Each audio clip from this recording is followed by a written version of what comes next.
اپنی بیویوں کے ساتھ، اپنی بہنوں کے ساتھ، اپنی بچیوں کے ساتھ، عورتوں کے ساتھ حسن سلوک کیجئے. یہ حسن سلوک کی حقدار ہیں.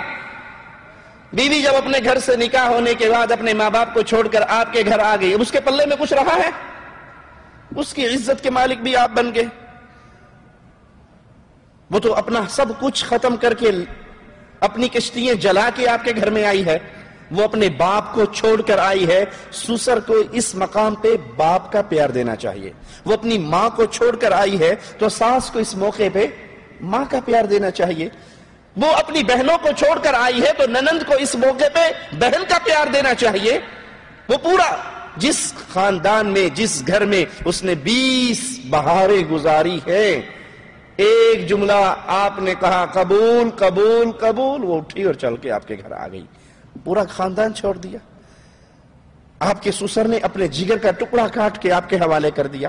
اب وہ آپ کے گھر میں آ گئی تو میدان جنگ نہ بنائیے اس گھر کو کہ احساس بھی تلاش کر رہی ہے کہ کوئی عیب مجھے ملے بیوی کا، بہو کا، میں فوراً بیٹے کے کان بھروں. ننندے تلاش میں ہیں کہ بھابھی کا کوئی مسئلہ ایسا ملے تو بھائی کے کان بھرے جائیں. یہ کان بھرنے کی بجائے اگر آپ پیار محبت کا انداز کریں گے تو اس گھر کو جنت نہیں بنا سکتے؟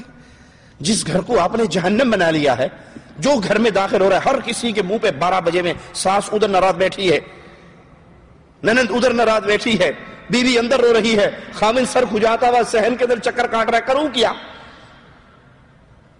ایک خامن اپنی قریبی عزیزہ سے کہتا ہے، 2 ٹوک اس نے لفظ کہے، میں اس کو شخصی طور پہ جانتا ہوں، کہا اگر بیوی کو راضی کرتا ہوں تو ماں ناراض ہوتی ہے، ماں کو راضی کرتا ہوں تو بیوی ناراض ہوتی ہے.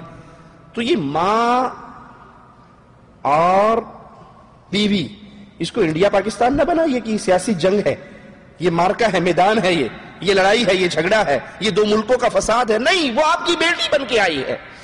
وہ اپنے گھر کو چھوڑ کر آئی ہے، وہ اپنے خانوادے کو چھوڑ کر آئی ہے، وہ اپنے پیارے بھائیوں کو جن کے ساتھ وہ 20 سال کھیلی کھائی پی ان کو چھوڑ کر آئی ہے. جس ماں باپ کے سائے میں وہ 20 سال رہی ہے ان کو چھوڑ کر آئی ہے. اس کی قربانی چھوٹی نہیں ہے. اس کی قربانی کا خیال کیجئے اور اس کو پیار دیجئے. جب آپ اسے پیار دیں گے تو وہ بھی آپ سے پیار والا معاملہ کرے گی. اور اگر آپ اس کو میدان جنگ اور محاذ جنگ بنا لو گے کہ اس کی کوئی چھوٹی سے چھوٹی غلطی پتہ لگے صحیح اور ہم فوراً اس کے خامن کے کان بھرے، تو آخر اس کے ہاں بھی تو شیطان موجود ہے جو اس کا دل بھی خراب کرے گا. تو یہ عورت ضعیف عورت ہے، یہ کمزور عورت ہے. اس کے ساتھ اللہ کے حبیب علیہ السلام نے فرمایا کہ تم خیر خواہی کو پسند کرو اور قبول کرو، وہ تمہارے پاس پابند ہے، تم اس کے علاوہ ان پر کوئی اختیار نہیں رکھتے. وہ کہیں جا نہیں سکتی، وہ بغاوت کر نہیں سکتی. اکثر آپ نے دیکھا ہوگا گھروں کے اندر زبان درازی کا فتنہ بہت ہے. اکثر گھروں کے اندر کا یہ مسئلہ ہے، بیوی بڑی زبان دراز ہے، وہ بڑی بولتی ہے. جب اس کے ساتھ برا سلوک کرو گے وہ کچھ کر سکتی ہے؟ نہ وہ خاوند کو مار سکتی، نہ وہ ساس کو مار سکتی، نہ وہ ننندوں پہ ہاتھ اٹھا سکتی. پھر اس کے پاس کیا ہوتا ہے؟ زبان چلتی ہے. اس زبان کے زہر کو اگر روکنا ہے تو اس کے ساتھ اچھا سلوک کیجئے، پیار والا سلوک کیجئے. آپ اپنے مقابلے کے آدمی کو مارو گے تو وہ بھی آپ کو مارے گا. مقابلے کے آدمی کو مارو گے وہ بھی مارے گا. آپ کسی بچے کو مارو گے، بچہ آپ کو مار سکتا ہے؟ آپ سے کمزور ہے تو وہ کیا کرے گا؟ گالیاں دے گا. بچہ آپ جتنا مارتے رہو وہ اتنی گالیاں زیادہ دیتا رہے گا، کیونکہ وہ مار نہیں سکتا، وہ زبان چلا سکتا ہے. عورت آپ کے گھر میں کمزور ہے، وہ آپ کے تھپڑ کا مقابلے پر تھپڑ نہیں مار سکتی. ہاں پھر جب وہ مجبور ہو جاتی ہے پھر اس کی زبان کھل جاتی ہے. اللہ اس کے فتنوں سے، اس زبان کے فتنوں سے عورت کو بھی اور اس کے میکے والوں کو بھی، اس کے سسرال والوں کو بھی ہدایت عطا فرمائے کہ ان کے ساتھ اگر اللہ کے نبی صلی اللہ علیہ وسلم کی رحمتوں والا معاملہ کیا جائے تو اس کی زبان کو کنٹرول کیا جا سکتا ہے. اسی طرح پیارے حبیب علیہ السلام بیواؤں اور مسکینوں کے لیے بھی رحمت بن کر آئے. صحیح بخاری میں رسول اللہ صلی اللہ علیہ وسلم کا یہ فرمان موجود ہے، الساعی علی الارملہ والمسکین. پیارے حبیب علیہ السلام کا یہ فرمان سنیے گا، اس حدیث کو اپنے دلوں میں جگہ دیجئے گا. اس فرمان کو لے کر اپنے گاؤں میں، اپنی بستی میں، اپنے گھر میں، اپنے شہر میں، اپنے محلے میں لوٹیے گا. اس حدیث پہ عمل کیجئے اور دیکھیے پھر اللہ اجر و ثواب کا کتنا بڑا ماجرا آپ کے ساتھ پیش کرے گا. الساعی علی الارملہ والمسکین کالمجاہد فی سبیل اللہ. جو انسان بیوہ اور مسکین اس کے لیے تگدو کرتا ہے، بھاگ دوڑ کرتا ہے، ان کے خرچے پانی کا بندوبست کرتا ہے، ان کے کھانے پینے کا بندوبست کرتا ہے، ان کے معاملات میں ان کی مدد کرنے کے لیے لگا رہتا ہے، اللہ اس کو کیا اجر عطا فرما رہا ہے؟ رسول اللہ فرما رہے ہیں وہ ایسے ہے جیسے اللہ کے راستے میں جہاد کرنے والا ہو۔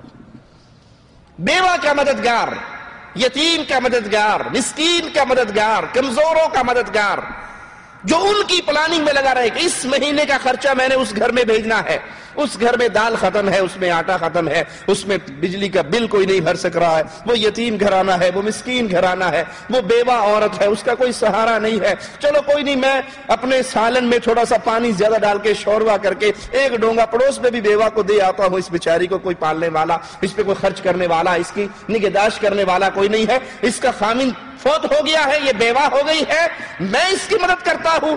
جو بیوہ اور مسکینوں کی مدد میں لگا رہتا ہے، رسول اللہ صلی اللہ علیہ وسلم فرماتے ہیں اللہ کے ہاں یہ ایسے ہے جیسے یہ تلوار گھوڑا لے کر میدان جہاد میں گیا ہوا یہ مجاہد کا ثواب پاتا ہے۔ او القائم اللیل الصائم النہار، یا اللہ اس کو ایسا ثواب عطا فرماتا ہے جیسے ایک ساری رات قیام کرنے والے کو یا سارا دن روزہ رکھنے والے کو۔ کاروان دعوت قرآن و حدیث، مرکز جمعیت اہل حدیث، پاکستان